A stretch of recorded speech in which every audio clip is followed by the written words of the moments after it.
Assalamualaikum warahmatullahi wabarakatuh.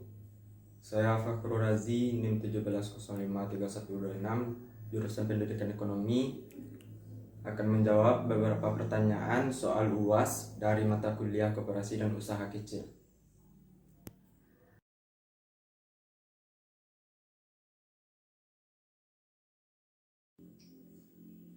Baik, saya akan menjawab pertanyaan dari soal pertama, bagaimana perkembangan UMKM di Indonesia saat ini. Sebelumnya UMKM ini merupakan usaha mikro, kecil, dan menengah. Sebagaimana kita ketahui, UMKM ini merupakan bentuk usaha yang dapat didirikan oleh perorangan ataupun badan usaha.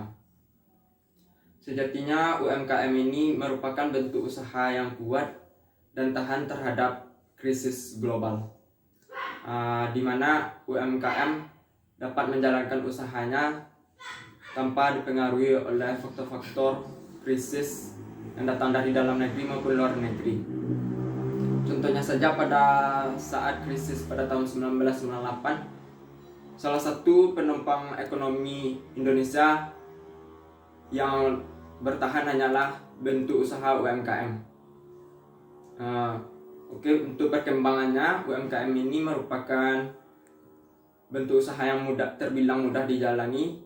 Itu pun tergantung dengan tekad dan usaha dari pelakunya. UMKM ini dapat didirikan dari bentuk bisnis keluarga ataupun bisnis dengan rekan-rekan. UMKM ini akan berkembang seiring dengan perkembangan zaman. UMKM ini dapat kita lihat perkembangannya dari tahun ke tahun. Bahwasanya pada tahun 2014 sampai 2017 telah tercatat ada 59 juta unit UMKM di Indonesia. Dan saya ingin memberitahu bahwasanya UMKM ini merupakan penopang ekonomi Indonesia yang besar, di mana UMKM ini dapat meratakan pendapatan dan meningkatkan pendapatan per kapita Indonesia. UMKM ini dikatakan bisa berkembang dengan pesat di Indonesia dikarenakan dia mengikuti perubahan zaman, perkembangan teknologi. Untuk contohnya saja, perkembangan UMKM di Indonesia ini bisa kita lihat banyaknya bentuk usaha-usaha yang berjalan atau yang berdiri di Indonesia. Sebelumnya UMKM ini dapat dikategorikan dalam bentuk usaha bidang makanan, bidang furniture, terus bidang fashion, dan adapun bidang teknologi. Namun dari contoh yang banyak saya lihat, bentuk UMKM yang banyak berdiri di Indonesia ini berjalan di bidang usaha kuliner atau makanan. Selanjutnya di bidang fashion. UMKM ini berkembangnya terbilang cukup pesat juga.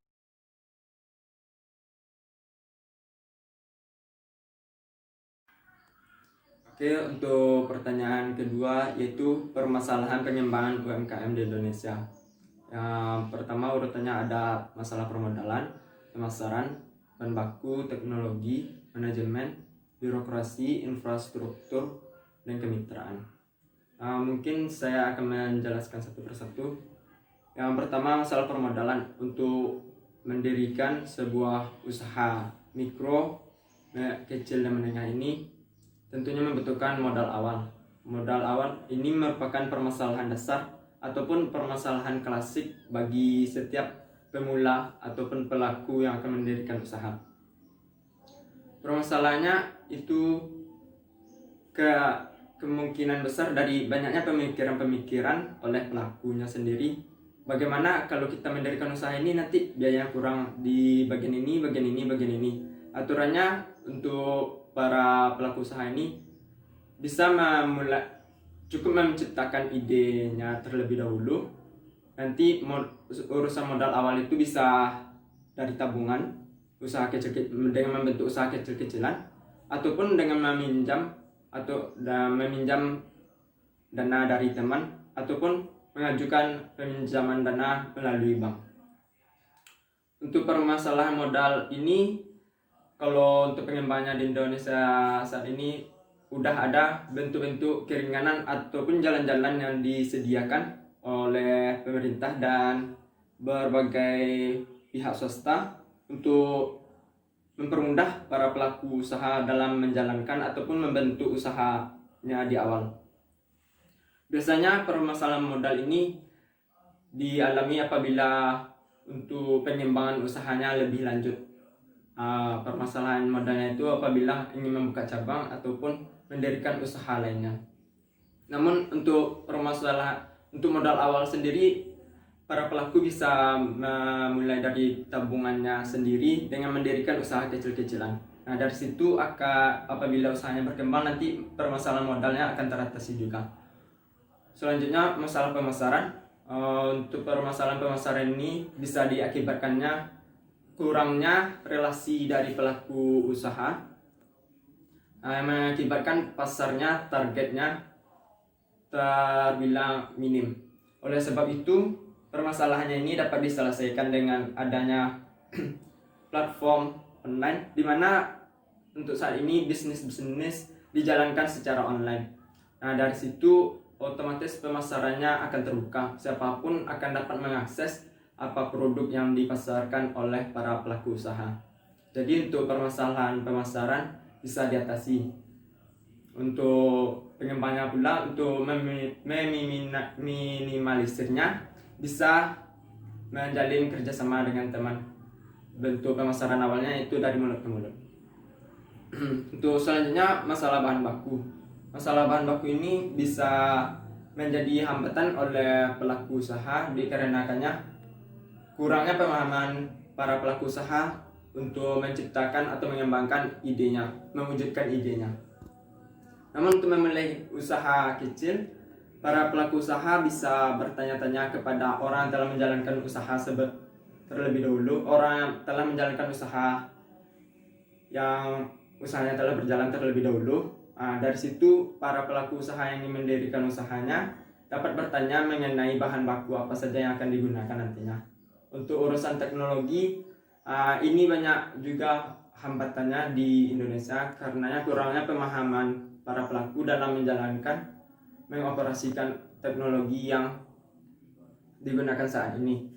Bagaimana menciptakan produk yang lebih efisien menggunakan teknologi dan nantinya dapat mengurangi biaya produksi. Jadi masalah teknologi ini disebabkan karenanya ketimpangan pemahaman para pelaku usaha. Ada sebagian para pelaku usaha yang dapat mengikuti perkembangan zaman dan mengikutsertakan teknologi dalam menjalankan usahanya. Namun sebagian usaha kecil yang bersifat rumahan masih menjalankan usahanya dengan sistem tradisional. Selanjutnya, urusan manajemen. Urusan manajemen ini diperlukan oleh para pelaku usaha. Bagaimana para pelaku usaha mengatur keuangan, biaya produksi, dan bentuk pemasaran risetnya. Ini merupakan hambatan dari para pelaku usaha karena para pelaku usaha hanya berfokus pada mendatangkan laba sebesarnya, namun tidak mengetahui bagaimana proses menghandle usahanya tersebut. Selanjutnya, masalah birokrasi. Ini masalahnya berupa tentang keorganisasian dan adapun tentang hukumnya. Untuk menjalankan usaha sendiri banyak hambatannya dalam mendapatkan surat izin usaha perdagangan. Ini merupakan hambatan dari para pelaku usaha karena banyaknya proses yang harus dilalui dalam mengurus surat izin usaha perdagangan. Selanjutnya, masalah kemitraan. Kemitraan ini menyangkut pula dengan penjelasan saya sebelumnya, yaitu tentang pemasaran, di mana diperlukannya relasi yang lebih besar. Kemitraan ini bisa dibentuk dengan menjalin kerjasama dan hubungan yang lebih baik antar pelaku usaha, baik itu di dalam bentuk pemasaran ataupun dalam mencari bahan baku.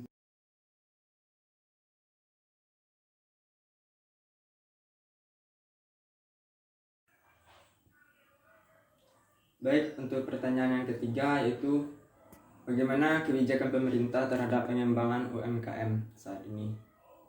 Menurut saya perhatian pemerintah terhadap UMKM terbilang cukup besar.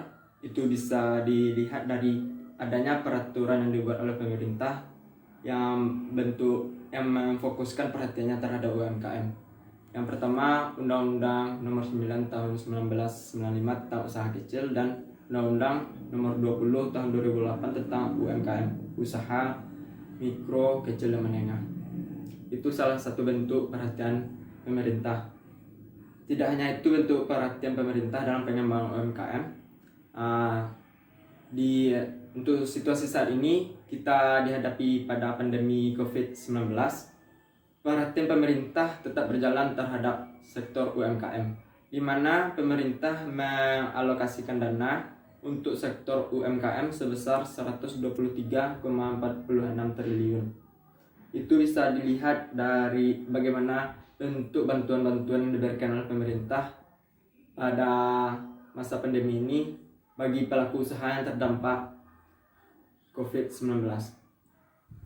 Selain itu, pemerintah juga menjalin kerjasama menetapkan sebuah keputusan dengan Bank Indonesia di mana adanya bentuk pemberian kredit investasi kecil,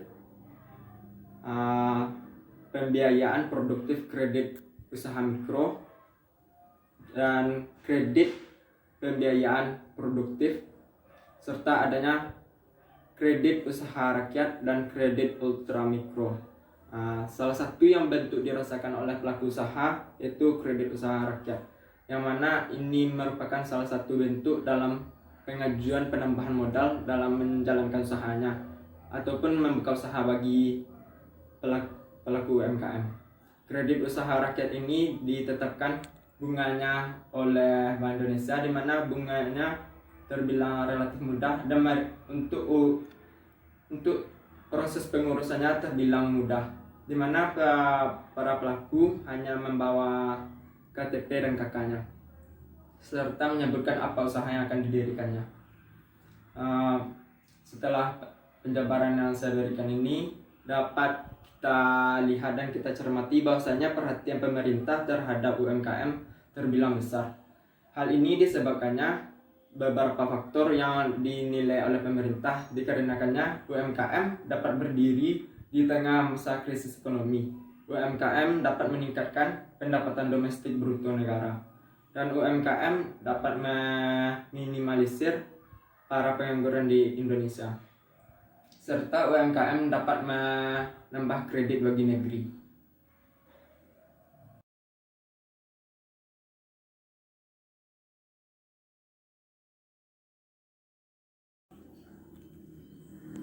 Baik, untuk soal yang keempat yaitu negara manakah yang berhasil memajukan UMKM-nya serta sebutkan alasannya. Menurut saya ada beberapa negara yang berhasil memajukan UMKM-nya. Kalau untuk negara bagian Asia, saya memilih negara Jepang. Negara Jepang UMKM-nya bisa kita lihat di perkembangannya cukup pesat di bidang teknologi.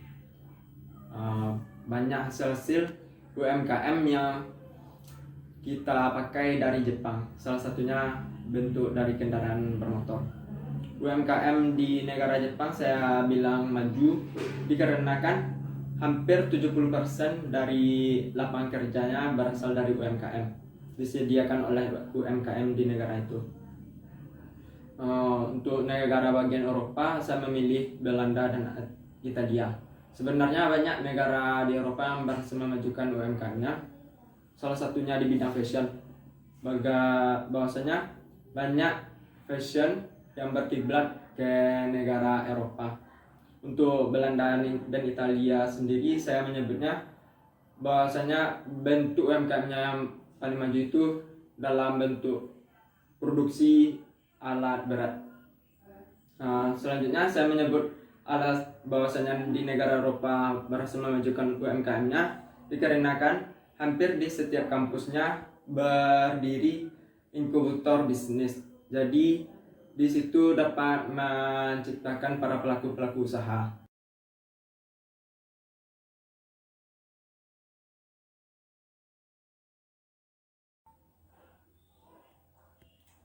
Oke, untuk pertanyaan yang terakhir yaitu inovasi yang akan saya berikan untuk memajukan UMKM di tengah situasi pandemi COVID-19 ini. Oke, untuk yang pertama, dalam hal yang mendasari untuk melakukan inovasi yaitu pertimbangan dari bidang finansial dan target pasar. Kalau untuk memperbarui produk yang lebih berinovasi lagi, tentu akan menumbuhkan biaya yang lebih besar, dan ini tidak akan mungkin terlaksana dalam situasi pandemi ini dikarenakannya minimnya modal dalam usaha melakukan perubahan produk ataupun inovasi produk.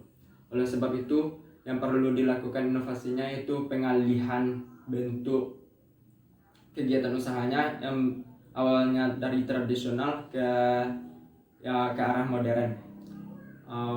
Contohnya yaitu usaha kuliner ataupun usaha makanan, rumah makan, di mana bentuk pemasarannya bisa dialihkan ke media teknologi, ke dalam jaringan, yaitu dengan menggunakan platform online, di mana para pelaku usaha memanfaatkan teknologi dengan melaksanakan pemasarannya melalui media online. Dengan sebab itu akan meminimalisir dalam biaya pemasarannya. Itu pun tidak hanya berlaku pada bidang kuliner, namun juga pada bidang fashion ataupun bidang teknologi lainnya. Dalam pemasarannya bisa kita alihkan ke dalam media jaring internet, yaitu pemasaran secara online. Dengan begitu pemasarannya akan lebih efektif dan efisien. Selain itu, untuk pemasarannya ini dapat meminimalisir terjadinya perkumpulan masyarakat, yang otomatis akan menaati protokol kesehatan. Untuk inovasi selanjutnya yaitu para pelaku usaha dapat yang sebelumnya belum ada mitra usaha dapat menjalin sebuah mitra dengan pelaku usaha lainnya, contohnya dalam bidang penyaluran ataupun bidang pendistribusian produknya. Contohnya dengan memanfaatkan jasa-jasa pengiriman, di mana contoh pengirimannya itu para konsumen hanya dapat memesan dan dapat menerima atau menanti produknya di rumah dengan adanya jasa pengantaran barang yang dipesan. Oke, sekian jawaban dari saya atas 5 pertanyaan untuk UAS Koperasi dan Usaha Kecil Menengah. Apabila ada kesalahan dan kejanggalan ataupun cacat dalam penyampaiannya, mohon dimaafkan. Sekian, terima kasih. Assalamualaikum warahmatullahi wabarakatuh.